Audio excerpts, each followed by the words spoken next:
Hi everyone, this is Karak from ACG, and today I come to you bitten, broken, bleeding, and bullet sponged as I bring you the review for Call of Duty Black Ops 3, the next successor in the line of the Black Ops titles that have always tried to push story and sometimes gameplay a bit further than their gung-ho modern warfare comrades. Black Ops tells the tale of Ben Bowder from Farscape after he lost his mind from past testosterone replacement therapy, grew a beard, and named himself Player. And that's you. Or you can choose to play as a female character voiced by Abby Bramwell and pretty much do the exact same thing. So let's see how Black Ops 3's come together, shall we? As always, if you like the video, please subscribe. So here's the review for Call of Duty Black Ops 3. Punching meaning love, a bevy of movie stars turned into moldable plastic, a story cribbed from, well, almost everything, and a hidden game mode that's better than most other entire titles. As always, graphics are up first.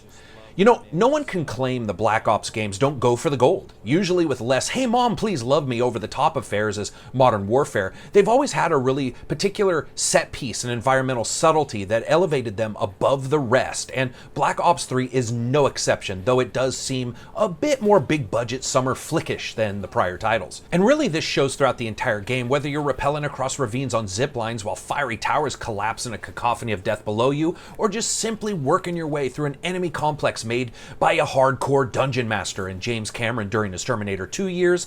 Everything has a polished presentation to it that puts it above even the past titles. Now, on the PS4, Black Ops is at 1080p and 60 FPS for the most part, while on the Xbox One it seems to run somewhere around 900p and uses 60 frames per second as a suggestion, dropping frames whenever large amounts of smokes or particle effects are shown, which sorta sucks because entire sections of a couple levels are on friggin' fire. The drop in performance didn't seem to show up anywhere else, but it was noticeable in those times and it needs to be mentioned. On PC, of course, the game runs pretty much whatever the hell you want it to run at, as long as you have the wallet and the fortitude. Unfortunately, just because you can doesn't mean you'll be able to. There are already reports from users and technical websites as well that the PC version has some memory leak issues, resulting in massive memory usage almost instantly upon turning it on. So optimization and some bug fixing looks like it needs to be in order. Now, when it comes to the consoles, though, they seem to be doing the best with what they have, and even with the Xbox One lagging behind from time to time, the amount of special effects, particle systems, debris, and both scripted and real destructibility is incredibly impressive. Every level is absolutely packed with trash, debris, broken items, and hints of a lived-in world. This is a feeling that just has not existed in any Call of Duty titles prior, despite many of them occurring in very urban zones. And that may be partly due to the destruction mixed with an almost hilariously high number of enemies on screen at any one time. Finding yourself neck deep in a battle between a giant robot, his 30 robot dude bros trying to high-five your face with rocket launchers, and a series of flanking pincer-ready human combatants with bad attitudes, and you can prepare to see a good deal of the world around you exploded, shrapneled, collapsed, and on fire when you're done. When you leave, the world knows you were there. Character models are a give and take, with the main characters looking really outstanding, and the lip syncing at times is absolutely at a next level, while some of the characters look like someone attacked them with an iron filled with Botox instead of water, removing features, fun, and emotion.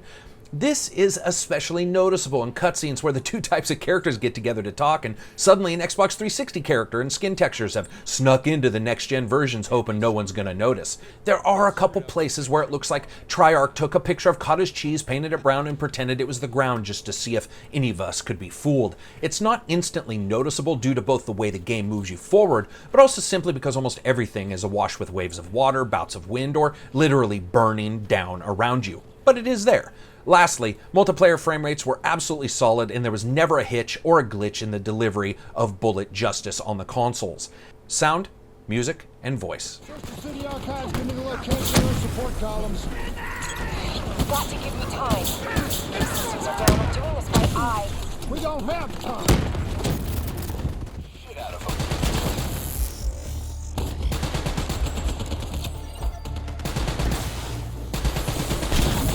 That's how you get shit done.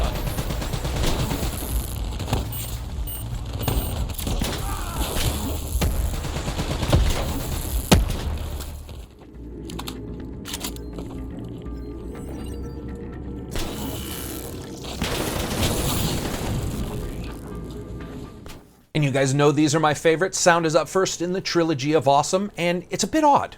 I could not seem to get the mixing right. It was excellent sound throughout, but I had to fiddle with the advanced settings far more than I ever expected to because of a lack of stereo separation even on headphones. Now that being said, I was able to dial it in later, and once again, the Call of Duty games remind us that the low end of the sound spectrum is meant to be filled with explosions, car crashes, grenades that sound like bass speakers blowing up, and all manner of gunfire. It really just has rock solid sound samples throughout, and entering an already engaged battlefield with enraged robots fighting rampaging Middle East forces, and I dare you to not be impressed with the soundscape presented here. Music. Jack Wall, Afrojack, Avenged Sevenfold, and Abused synthesizers make up one hell of a soundtrack. What's funny is, somehow, almost all of this music fits together despite the different artists, and there is many times a crunchy Blade Runner atmosphere thematically throughout the title, resulting in a real otherworldliness to some locations. Now, gone are the big orchestra sounds of many war games, and here is an ambient anthem of synthetic instruments that's always creeping along in the background when in certain locations, and then pokes its head up and then fades back down again. It's most definitely the least aggressive of the soundtracks of any of the Blops titles. It's a unique soundtrack to say the least, but it's one befitting of a game where the story would make H.P. Lovecraft say, "Excuse me, good sir? Say again?" It's excellent, if expectedly and environmentally moody music that fits the locations perfectly. And now we come to voice. This is a star-studded cast, man.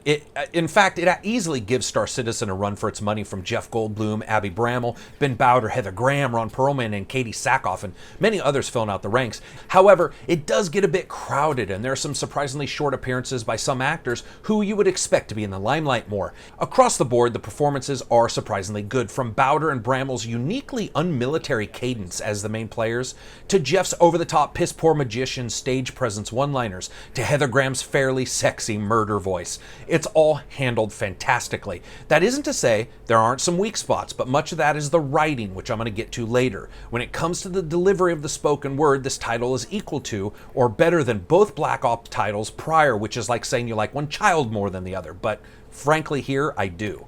And now we have the big dog. This is gameplay. Let's cover story a bit though first, because it all fits in. Remember that time rats burrowed into your head and made a hole so all the rainbows could come out? Yeah, if that sentence sounds strange to you, then you're probably going to have the same reaction I had to the story in Blops 3, which is, what the hell's going on?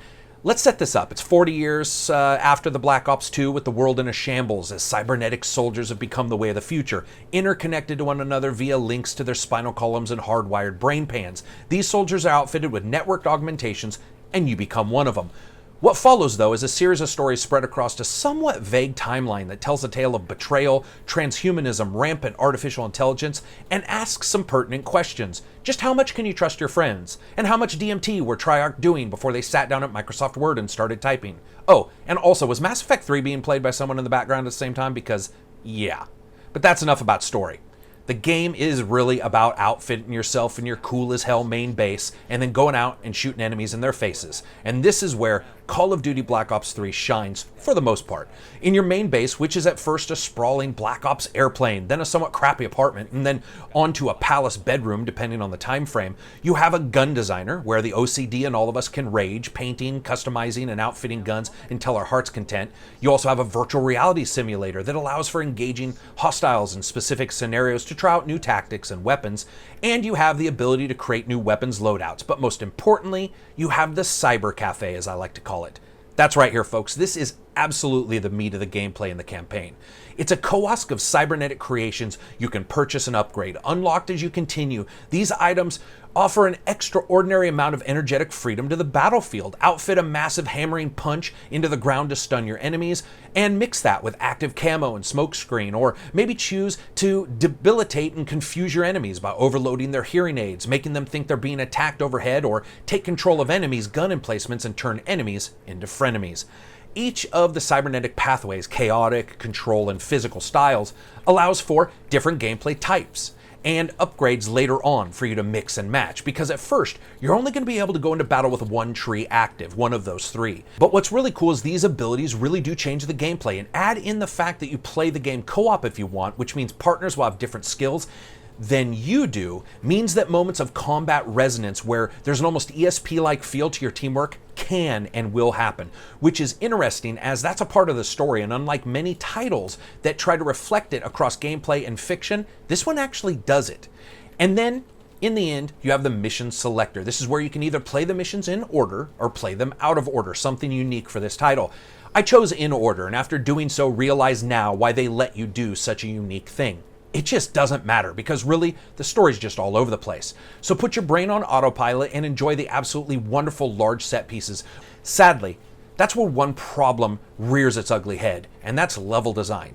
It's, at times, a bit chaotic and is equal parts astounding and aggravating. Some levels, like a couple of the last ones, showed a dedication to storytelling through the tried and true art of mobile murder across both horizontal and vertical plays, while others, like one involving a questionably piloted hovercraft and a Ferris wheel, was shockingly poor looking and felt forced and completely trite. It's really hot dog design at its very best. You honestly just don't know what you're going to get when you bite into it. Here's the thing.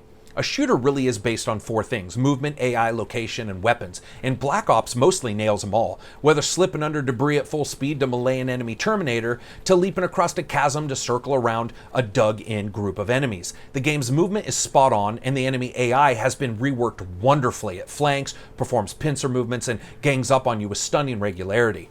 The weapons, as always, are top class here, and not only are there a good number to choose from, but the variations means it's almost impossible to get bored experimenting. Now, big bombastic levels and pushing you through narrative is the game's basic directive, and yours is to do as much destructive damage, obviously, to the enemies as possible. Vehicle sections are present here, but for the most part they're on-rail moments and include a thoroughly forgettable jet plane level that brings back a certain Battlefield bad taste in my mouth. Now, for the most important thing for many of us, it's multiplayer, either online LAN or doing some split screen. Regardless of how you digest it, the game feels a bit less twitchy than, say, Advanced Warfare, but surprisingly just as slick when it comes to movement, with options for wall running, swimming, and power sliding. Most of the levels, more than 10, have an incredible number of movement options and channels, though not all have standing water for swimming. Now, this is backed up by full player customization, the same Pick 10 system that was in Black Ops 2, with things like wildcards and also 9 classes you can choose from with their own special abilities and weapons. Now, as you progress, you go up in levels, unlock a large number of items, and get cryptex or crypt keys for the black market. And I have to say, so far, it's been amazingly well balanced, with a time to kill feeling just right to me, and the classes and their specials fitting right in with all the other systems from prior games. Since the specials take time to fill up during a battle, you don't have a large amount of spamming of their powerful abilities, and instead, many times you might find yourself saving them up for that rainy moment when the enemy team all chooses to run through the same damn door. This is the first time where I've felt that there's really a good combination of skills and character classes in a multiplayer game that's really going to add to the longevity of this title. That's not, of course, ignoring that you have the ability to set up all kinds of custom games, local, online, ones with bots, filling out any unused spots, and a ton more options. There is a vast multiplayer offering here. But then we have Nightmare Mode. Beat campaign, and this opens up and stunningly draws on the strengths of the main campaign's gameplay and locations, but knocks it completely out of the park in its storytelling, putting to shame the main game's campaign with excellent voiceovers. The reused assets for this mode don't even get noticed, as it's told in a fashion that elicits a feeling of almost remembered battles, though those battles are now mixed with different normal enemy forces and zombies, and a story that goes right along with it and explains it. Then you have the new full-featured zombie mode, which has all the trappings of being outlined as a full game at a later time. Contained inside are the same things everyone's known and loved about zombie mode in the past, but with a sharper focus on storytelling and characterization than the past episodes, and yet yielding an outstanding amount of gameplay. This is now its own mode with its own XP, and of course you have split screen, LAN, and other multiplayer options, as well as a good number of gameplay surprises that I'm not going to list here. You also have the return of Dead Ops Arcade, the original twin-stick shooting game that even includes the awesomely hilarious ability to jump into first person, as well as music stylings and sound effects that aren't copied from the rest of the game but are matched to the ancient style visuals. Fun factor. This is hard to rate. The main campaign was a mixture of fun and frustration, as poor storytelling and the complete misuse of some amazing voice actors meant that sometimes I just wanted to get through a section and move on. Then once I got to Nightmare Mode, it was completely different, as I soaked up a far more interesting narrative tale that understands that sometimes less is more, many times way, way less. Multiplayer was a blast, and with so many options like custom games with a mixture of humans and bots, there's something for everyone, not including that every one of those modes has some kind of multiplayer and or split screen component, couch component, and now we know PC offers dual screen on the same computer. So I rate games on a buy, wait for sale, rent, or never touch it again rating scale. This is a buy. This is a title that shows that the number behind the name doesn't always have to mean cash in and can mean a massive amount of fun gameplay and value for your gaming dollar. Now yes, Ben Bowder is as wasted as a 2-pound garlic Jolly Rancher in the story, and sure, at times the campaign level design can go from masterpiece to amateur theater in seconds. The sheer content here and its presentation, as well as the gameplay adds that the cybernetics, multiplayer special classes, zombie, and nightmare modes add, hell, it's absolutely without a doubt the most value packaged game I can think of this year. So that's it for me. I hope you liked the review. If you did, hit thumbs up. If you didn't, hit thumbs down. And as always, peace out.